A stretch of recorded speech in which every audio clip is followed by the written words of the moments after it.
Dainik Manna. Praise the Lord. नया दिन नई उम्मीद में आप सभी का स्वागत है। आज के वचन को लेकर हम पढ़ेंगे उत्पत्ति उसकी 50वीं अध्याय 20वीं आयत को पढ़ेंगे। यद्यपि तुम लोग ने मेरे लिए बुराई का विचार किया, परंतु परमेश्वर ने उसी बात में भलाई का विचार किया, जिससे वह ऐसा करे जैसा आज के दिन प्रकट है कि बहुत से लोगों के प्राण बचे हैं। हालेलुया। परमेश्वर कहता है, ये वचन यूसुफ के लिए था कि यूसुफ के भाइयों ने उसके लिए एक के बाद एक बुराई ही हानि, कभी उसे झूठ बोला, कभी धोखा दिया, उसे गड्ढे में डाला, लेकिन उन सब के बावजूद भी परमेश्वर ने उसके लिए जो भलाई सोचा वो उस बुराई से दुगना था। जब पोतीफर की पत्नी ने उस पर गलत इल्ज़ाम लगाया तो वो उस समय जेल खाने में था, कुछ साल तक जेल खाने में था। वहाँ पे भी जब उसने स्वप्न दर्शन का मतलब बताया, उसके बाद भी वो लोग उसे भूल गए। लेकिन एक समय आया कि परमेश्वर ने उन्हें स्मरण कराया कि यूसुफ करके है। और फिर जब यूसुफ वहाँ से निकला तो वो राजा के सामने डायरेक्ट खड़ा किया गया। उसके बाद उसे एक अच्छा ओहदे पर रखा गया।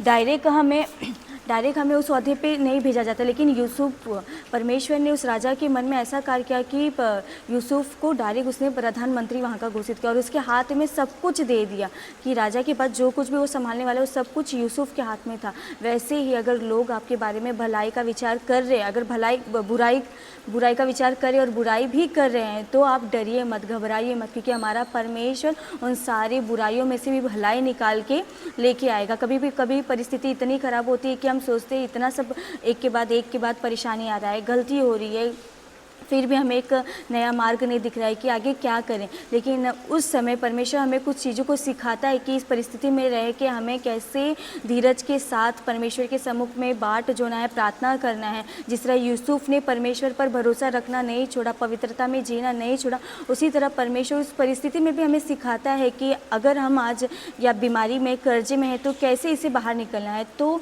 उस समय भी हमें परमेश्वर से प्रार्थना करते रहना है, अपने पवित्रता के साथ जीते रहना है, ताकि एक समय आएगा जब परमेश्वर उन सभी में से आपको एक अच्छा बात निकाल के देगा।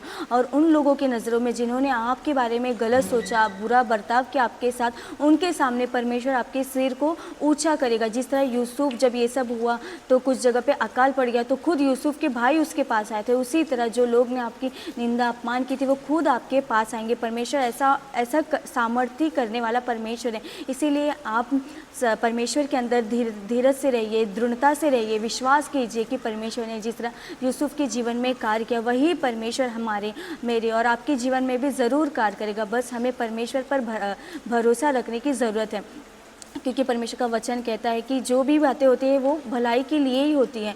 किसी भी जगह पे हैं, किसी भी परिस्थिति में हैं, उन सब में परमेश्वर एक अच्छा कार्य ज़रूर करके दिखाएगा। हालेलुया। हम प्रार्थना करेंगे। धन्यवाद परमेश्वर इस वचन के लिए। प्रभु आपका कोटि कोटि धन्यवाद। जिस तरह आपने यूसुफ के जीवन में काम किया प्रभु, वैसे ही हमारे जीवन में, हर एक के जीवन में काम करने के लिए प्रभु आपका कोटि कोटि धन्यवाद करते राजा। भलाई को ही देते राजा, उसके लिए आपका धन्यवाद राजा। सारा आदर महिमा प्रभु आपके पवित्र हाथों में देते हैं। इस छोटी सी प्रार्थना को उद्धार करता है यीशु मसीह के नाम से मांगते, सुनो और कबूल कर मेरे स्वर्गीय पिता, आमीन।